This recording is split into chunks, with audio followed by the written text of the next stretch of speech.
Hey there folks, welcome to today's video. Did you catch the news? Audi teamed up with a Chinese car company called IM Motors to craft a brand new generation of electric vehicles. Now, you might be wondering, who exactly is this IM Motors and what kind of cars do they sell? Well, today I'm here to introduce their latest model aimed at the masses, the LS6.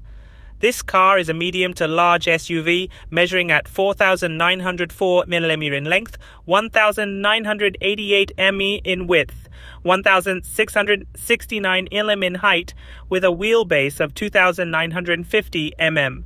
Now, the color of the car we're filming today is called Ferdinand Pink, a fresh new shade inspired by Mr. Ferdinand's painting Sunrise. Sounds artsy, right? And trust me, it's a head turner on the road.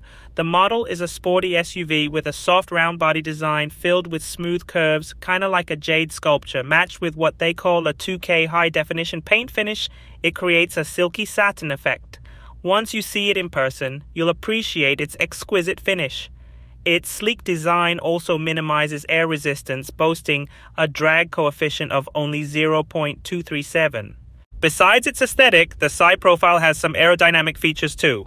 The rounded design extends to the door handles and side trims, which they refer to as warm stone design, giving it a premium touch. Now onto the wheels. The one we have here has 21-inch rims, while the standard is 20-inch, but you can opt for the larger size if you fancy. Now, heading to the rear of the car, the trunk pops open right at the circular logo. This sporty SUV has a trunk opening that's undeniably spacious. There's even a sunken compartment that can snugly fit a suitcase, showing a true intention to maximize space. The rear seats have two handles, one to adjust the backrest angle, and the other to fold down the second row, making the space even more versatile. Inside, the design consistency continues with a soft, rounded aesthetic complemented by a soothing beige color scheme. The seats draw inspiration from Italian B&B sofas, or they're comfy with just the right amount of cushioning, kind of reminiscent of the seats in a Nissan Tina. And check this out, the front seats have leg rests, offering a snug and safe feel. Now, steering wheel. Oh, it's a cool half-wheel design, reminiscent of Tesla's futuristic approach. The car is equipped with screens that can move up and down individually, enhancing the driver's field of vision. And if you're wondering about rear view visibility with the mirrors folded, they've got it sorted with a neat software system. IM really pays attention to blind spots. When you signal a turn, the screen shows you the view to the rear left or rear right. And when you're going below 20 kilometers per h, signaling left will show you the view to the front left. A flick of this roller upwards, and you get the view directly behind. It does a stellar job of centralizing all the rear view and blind spot visuals right onto the screen. And let me tell you, the screen is huge, so it's super convenient and practical. I've tried similar features in other cars, but I would often inadvertently ignore the screen and turn to the physical rear view mirror instead.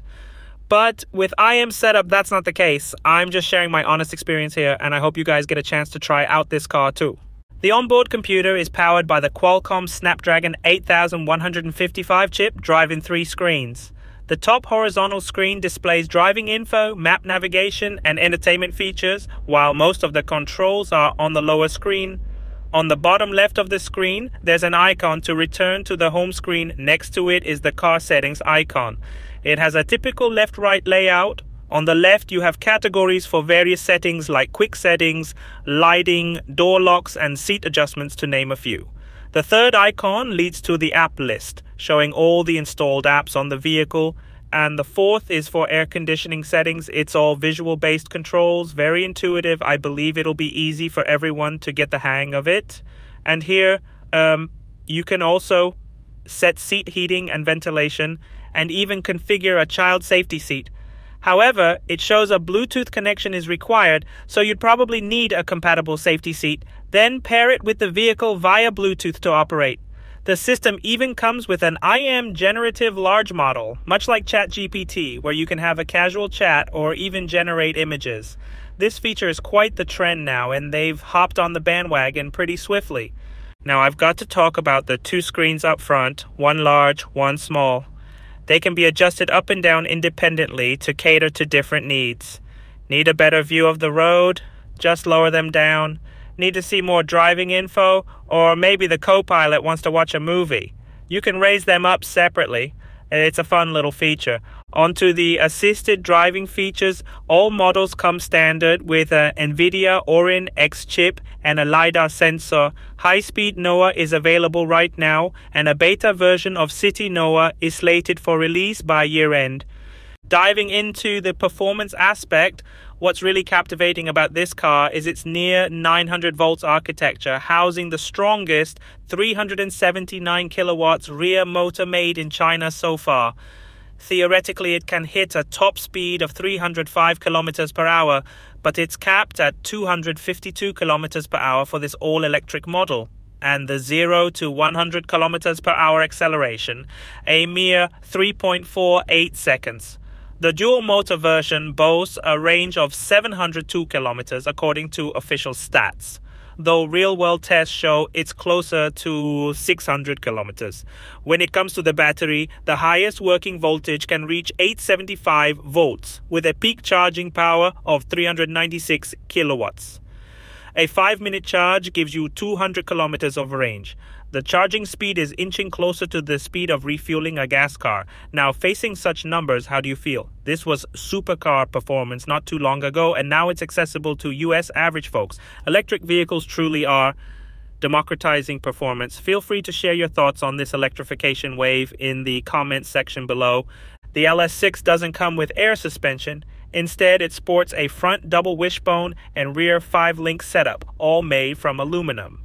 The suspension handling is crisp and precise, making the ride over speed bumps and around turns very smooth, much like the Model Y. Yet, when it comes to comfort, it might just have an edge. Whether you're driving slow or fast, the ride is comfy yet agile. Now, the burning question after all this talk, can you guess the price of this car? It's already available for delivery in China with a price range of 214,900 to 276,900 yuan. The two models we explored today are the top-tier 100-degree electric versions, and with the added options, it comes to 285,000 yuan, which is about $39,000. Today was my first encounter with an IM car, and based on this experience, I feel the maturity level of their vehicles has significantly ramped up. The overall package, whether it's the technology, design, or pricing, is very genuine. Hence, I believe this car is going to stir up some serious competition in China's auto market. It's about to get very, very heated. Thank you for watching. If you enjoyed the video, remember to hit the subscribe and like buttons. Your subscription means a lot to me. See you next time.